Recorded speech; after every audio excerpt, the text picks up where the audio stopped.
कार्तिक मास के शुक्ल पक्ष की चतुर्थी तिथि से प्रारंभ होती है छठ पूजा। जी हाँ, और इसका समापन सप्तमी पर हो जाता है। मतलब कि यह जो पूजा है पूरे 4 दिनों तक चलती है। इस दौरान श्रद्धालु छठी मैया और सूर्य देवता की पूजा बड़े ही भक्ति भाव के साथ करते हैं। इस साल छठ पूजा का पर्व 25 अक्टूबर से शुरू हो जाएगा, जो कि 28 अक्टूबर तक चलेगा। यह त्यौहार दीपावली के बाद मनाया जाता है और मुख्य रूप से बिहार, झारखंड, उत्तर प्रदेश में बड़े ही धूमधाम से भक्तगण इस त्यौहार को मनाते हैं। छठ पूजा का व्रत संतान की लंबी आयु के लिए रखा जाता है। छठ पर्व की शुरुआत नहाय खाए से होती है। दूसरे दिन खरना कहा जाता है। इस दिन पूरे दिन निर्जला उपवास रखा जाता है। तीसरे दिन संध्या अर्घ होता है। इस दिन डूबते हुए सूर्य को दूध और जल से अर्घ दिया जाता है।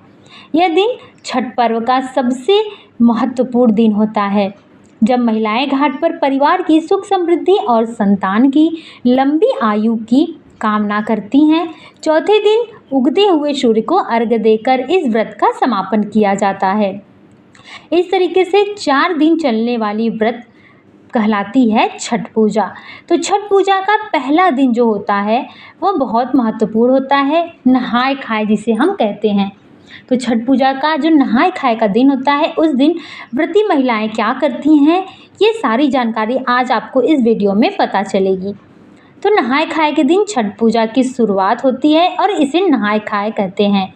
नहाय खाए के दिन पूरे घर की सफाई की जाती है और स्नान करने के बाद व्रत का संकल्प लिया जाता है।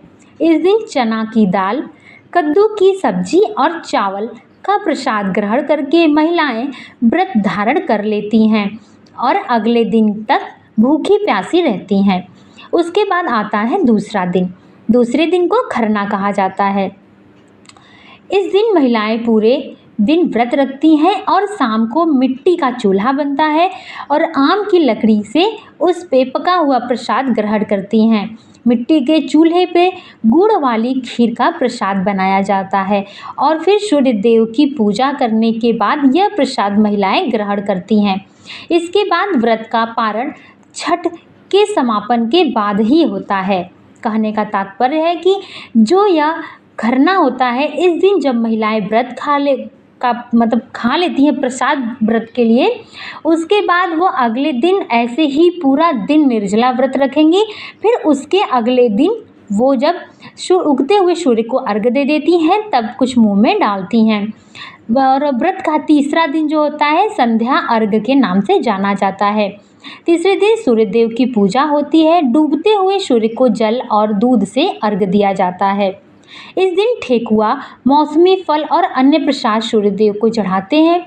यह दिन बहुत ही विशेष माना जाता है और श्रद्धालु पूरी निष्ठा के साथ उपवास धारण किए रहते हैं। इसके बाद चौथा दिन आता है, जिसे उषा अर्घ यानी कि उगते हुए सूरज को अर्घ देना भी कहते हैं। अंतिम दिन सुबह उगते हुए सूर्य को अर्घ दिया जाता है। इसके बाद कच्चा दूध और प्रसाद ग्रहण करके व्रत का पारण किया जाता है।